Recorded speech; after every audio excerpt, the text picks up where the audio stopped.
Hello നമസ്കാരം, എല്ലാവർക്കും Dev's cooking വേൾഡിൻ്റെ 50th എപ്പിസോഡിലേക്ക് സ്വാഗതം. അപ്പോൾ ഇത് 50ാമത്തെ എപ്പിസോഡാണ്. ഇതുവരെ എന്നെ എത്തിച്ച ഈശ്വരനും ദേവ്സ് കുക്കിംഗ് വേൾഡിലെ എല്ലാ ഫാമിലി മെമ്പേഴ്സിനും വേണ്ടി ഹൃദയം നിറഞ്ഞ നന്ദി. ഇനിയും എനിക്ക് നിങ്ങളുടെ ഈ മോട്ടിവേഷൻസും ബ്ലെസ്സിങ്സും ഒക്കെ വേണം. അതുപോലെ ഈ ചാനൽ ഇതുവരെ സബ്സ്ക്രൈബ് ചെയ്യാത്തവർ ദയവേത് സബ്സ്ക്രൈബ് ചെയ്ത് ലൈക്കും ഷെയറും ചെയ്യാൻ മറക്കാതിരിക്കുക. അപ്പോൾ ഇന്നത്തെ വീഡിയോയിലേക്ക് നമുക്ക് പോവാം. ക്രിസ്മസിന് വേണ്ടിയിട്ട് ഞാനൊരു കിടിലൻ ചെമ്മീൻ ബിരിയാണിയുടെ റെസിപ്പിയാണ് ഇന്ന് ഞാൻ നിങ്ങൾക്ക് വേണ്ടി ഷെയർ ചെയ്യുന്നത്. അപ്പോൾ നമുക്ക് സമയം കളയാതെ വീഡിയോയിലേക്ക് പോയാലോ. ഇതിന് വേണ്ടിയിട്ട് ഞാൻ 1 കിലോ ചെമ്മീനാണ് എടുത്തിട്ടുള്ളത്. അതിന് നമുക്കൊന്ന് മാരിനേറ്റ് ചെയ്ത് വെക്കണം ആദ്യം. അപ്പോൾ ഞാൻ കാശ്മീരി ചില്ലി പൗഡറാണ് ഉപയോഗിക്കുന്നത്. ഒരു 1.5 ടേബിൾ സ്പൂൺ ഇട്ട് കൊടുക്കുന്നുണ്ട്.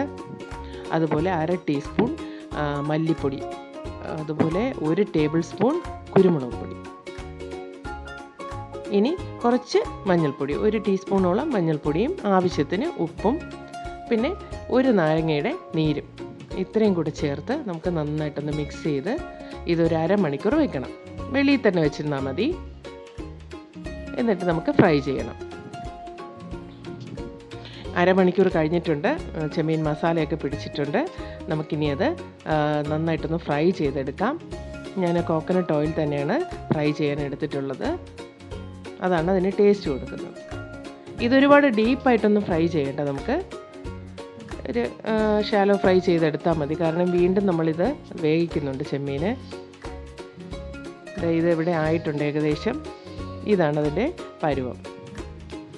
ഇനി നമുക്ക് അതേ പാനിൽ തന്നെ ബാക്കി കാര്യങ്ങൾ ചെയ്യാം. കുറച്ച് ഓയിലൂടെ ചേർത്ത് കൊടുത്തിട്ട് ഞാൻ ഒരു 3 സവാള നൈസായിട്ട് അരിഞ്ഞു വെച്ചിട്ടുണ്ടായിരുന്നു. ഒരു ഇടത്തര സവാളയാണ്. അതിലേക്ക് ആഡ് ചെയ്ത് കൊടുത്തു. ആവശ്യത്തിന് ഉപ്പും ആഡ് ചെയ്തു. എന്നിട്ട് നന്നായിട്ടൊന്ന് മിക്സ് ചെയ്തു. ചെറുതായിട്ട് മൂത്ത് വരുമ്പോഴേക്ക് 2 ടൊമാറ്റോ കട്ട് ചെയ്ത് വെച്ചത് ഞാൻ ആഡ് ചെയ്ത് കൊടുത്തു. അതുപോലെ ഒരല്പം മല്ലിപ്പൊടിയും ചേർത്ത് കൊടുത്തു. ടൊമാറ്റോ ഏകദേശം വെന്ത് വരുമ്പോഴത്തേക്ക് ഞാൻ ഒരു 4-5 പച്ചമുളകും ഒരു വലിയ കഷ്ണം ഇഞ്ചിയും 4 വെളുത്തുള്ളിയും ഒന്ന് ചതച്ചെടുത്തത് അതും കൂടെ ആഡ് ചെയ്ത് കൊടുക്കുന്നുണ്ട്. എന്നിട്ട് 1 ടേബിൾ സ്പൂൺ ഗരം മസാല പൗഡറും കൂടെ ആഡ് ചെയ്തു. ഇതിൻ്റെ പച്ചമണം പോകുന്നത് വരെ നന്നായിട്ടൊന്ന് വഴറ്റി കൊടുക്കുക. പിന്നെ ടൊമാറ്റോ നന്നായിട്ട് വെന്തുടയാനും ശ്രദ്ധിക്കണം. അത് കുറച്ച് സമയം എടുക്കും. നമ്മൾ ക്ഷമയോടെ വേണം ചെയ്യാൻ. ഇനി ഞാനൊരു ചെറിയ കപ്പിൽ തേങ്ങാപ്പാൽ എടുത്ത് വെച്ചിട്ടുണ്ടായിരുന്നു. അതും കൂടെ ആഡ് ചെയ്ത് കൊടുത്തു. ഇതാണ് ഇതിന് ടേസ്റ്റ് കൊടുക്കുന്നത്. സ്കിപ്പ് ചെയ്യാതെ നിങ്ങൾ തേങ്ങാപ്പാൽ ചേർത്ത് കൊടുക്കണേ. എന്നിട്ട് നമുക്ക് നമ്മുടെ ആ ചെമ്മീനെ ആഡ് ചെയ്ത് കൊടുക്കാം. ആഡ് ചെയ്തിട്ട് നമുക്കൊരു 5 മിനിറ്റോളം അടച്ചു വെച്ച് വേവിക്കണം. ഇത് ഏകദേശം ഇവിടെ റെഡി ആയിട്ടുണ്ട്. നമുക്കിനി മല്ലിയിലയും പുതിനയിലയും ഞാൻ കട്ട് ചെയ്ത് വെച്ച്, ഇതിൻ്റെ ടേസ്റ്റ് ഇഷ്ടമുള്ളവർ ചെയ്താൽ മതി. പക്ഷേ ഇത് ഇട്ട് കൊടുത്താൽ നല്ല ടേസ്റ്റാണ്. അതും കൂടെ ചേർത്തിട്ട് 1 ടേബിൾ സ്പൂൺ കുരുമുളക് പൊടിയും കൂടെ ചേർത്ത് നമുക്കിത് ഫ്ലെയിം ഓഫ് ചെയ്യാം. ഇതാണ് എൻ്റെ ഫൈനൽ ടച്ച്. ഇവിടെ റെഡി ആയിട്ടുണ്ട് നമ്മുടെ ചെമ്മീൻ മസാല. ഇനി നമുക്ക് ബിരിയാണി റെഡിയാക്കാം. അതിന് വേണ്ടിയിട്ട് ഞാൻ വലിയൊരു ഉരുളിയാണ് എടുത്തിട്ടുള്ളത്. നിങ്ങൾക്ക് സൗകര്യമുള്ളൊരു പാത്രം എടുക്കാം. ഒരു 4 ടേബിൾ സ്പൂൺ നെയ്യ് ആവശ്യമുണ്ട്. ഞാൻ നെയ്യ് വീണ്ടും ചേർത്തു കേട്ടോ. കുറച്ച് ഓയിലും കൂടെ ഞാൻ ആഡ് ചെയ്ത് കൊടുത്തിട്ടുണ്ട്. ഇനി നമുക്ക് പട്ട, ഗ്രാമ്പു, ഏലക്ക, ബേ ലീഫ് ഇത്രയും ഇതിലോട്ട് ആഡ് ചെയ്ത് കൊടുക്കാം. ഒരു 2 ഏലക്കായും 3 ഗ്രാമ്പുവും 2-3 കഷ്ണം പട്ടയും ഒരു ചെറിയ സവാള വളരെ നൈസായിട്ട് അരിഞ്ഞത്. ഇനി നമുക്ക് അരി ചേർത്ത് കൊടുക്കാം. ഞാൻ ബാസ്മതി റൈസാണ് എടുത്തിട്ടുള്ളത്. ഒരു 2.5 കപ്പ് റൈസ് എടുത്തിട്ടുണ്ട്. അത് നന്നായിട്ട് കഴുകി വാർത്ത് ഞാൻ ഇട്ട് കൊടുത്തിട്ടുണ്ട്. ഒരു 240 ml കപ്പിലാണ് ഞാൻ അളന്നെടുത്തത്. അത് നന്നായിട്ടൊന്ന് വറുത്ത് കൊടുക്കുക. എന്നിട്ട് ഞാനൊരു 5 ഗ്ലാസ് തിളച്ച വെള്ളമാണ് ചേർത്ത് കൊടുക്കുന്നത്. 2.5 കപ്പാകുമ്പോൾ ഞാൻ 5 ഗ്ലാസ് വെള്ളം, 5 ചിലപ്പോൾ കൂടുതൽ വേണ്ടി വരും. തിളച്ച വെള്ളം വെച്ചിരുന്നാൽ മതി. കൈമ റൈസ് ആണെങ്കിൽ ഇത്രയും വെള്ളം ആവശ്യം വരില്ല. നിങ്ങൾക്ക് ഇഷ്ടമുള്ള റൈസ് ഇട്ട് കൊടുക്കാം കേട്ടോ.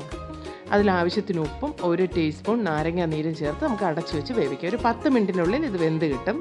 വെള്ളം വറ്റിയാൽ അത് വെന്തു എന്നാണ് അർത്ഥം. നമുക്ക് ഇടയ്ക്കൊന്ന് തുറന്ന് നോക്കാം. അപ്പോൾ എൻ്റെ റൈസ് ഇവിടെ ആയിട്ടുണ്ട്. ഇനിയാണ് നമുക്ക് ചെമ്മീൻ അതിലോട്ട് ആഡ് ചെയ്ത് കൊടുക്കാൻ. ഞാൻ ചെമ്മീനെ ഫുള്ളായിട്ട് ഇതിലിട്ട് കൊടുക്കുന്നുണ്ട്. വേണമെങ്കിൽ നിങ്ങൾക്ക് ഹാഫ് റൈസ് മാറ്റിയിട്ട് ചെമ്മീൻ ഇട്ടിട്ട് മീതെ വീണ്ടും റൈസ് ഇട്ട് കൊടുക്കാം. അങ്ങനെയും സെറ്റ് ചെയ്യാം. ഞാനിത് ഫുള്ള് ഇട്ട് കൊടുക്കുന്നുണ്ട്. ഇനി അരിഞ്ഞു വെച്ചിരിക്കുന്ന മല്ലിയിലയും പുതിനയിലയും കൂടെ അതിന് മീതെ നമുക്ക് ഇട്ട് കൊടുക്കാം. ഇത് എന്തായാലും ചെയ്യണം, എന്നാലേ അതിനൊരു മണം കിട്ടൂ.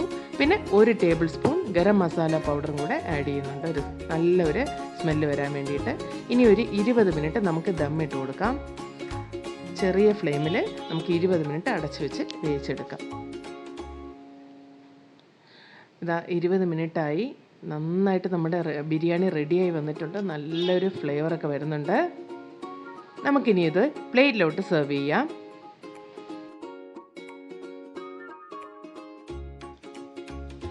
ഇതിൻ്റെ ടേസ്റ്റ് പറഞ്ഞാലും തീരില്ല, കഴിച്ച് തന്നെ നിങ്ങൾ മനസ്സിലാക്കണം. അപ്പോൾ ഇത്തവണത്തെ ക്രിസ്മസ് നിങ്ങളിങ്ങനെ ഒരു വെറൈറ്റി റെസിപ്പി ഉണ്ടാക്കി സെലിബ്രേറ്റ് ചെയ്യാൻ ശ്രമിക്കുക. അതുപോലെ എനിക്ക് ഫീഡ്ബാക്സ് ഒക്കെ തരണം, അത് താഴെ കമൻറ്റ് ബോക്സിൽ തന്നെ ഇടുക. പിന്നെ എൻ്റെ റെസിപ്പീസ് എല്ലാം നിങ്ങൾക്ക് ഇഷ്ടമാവുന്നുണ്ടെന്ന് ഞാൻ മനസ്സിലാക്കുന്നു. പുതിയ ഒത്തിരി റെസിപ്പീസ് വരുന്നുണ്ട് ന്യൂ ഇയറിനും ക്രിസ്മസിനും റിലേറ്റ് ചെയ്തിട്ട്. നിങ്ങളതെല്ലാം കണ്ടിട്ട് നിങ്ങളുടെ അഭിപ്രായങ്ങളൊക്കെ പറയണം.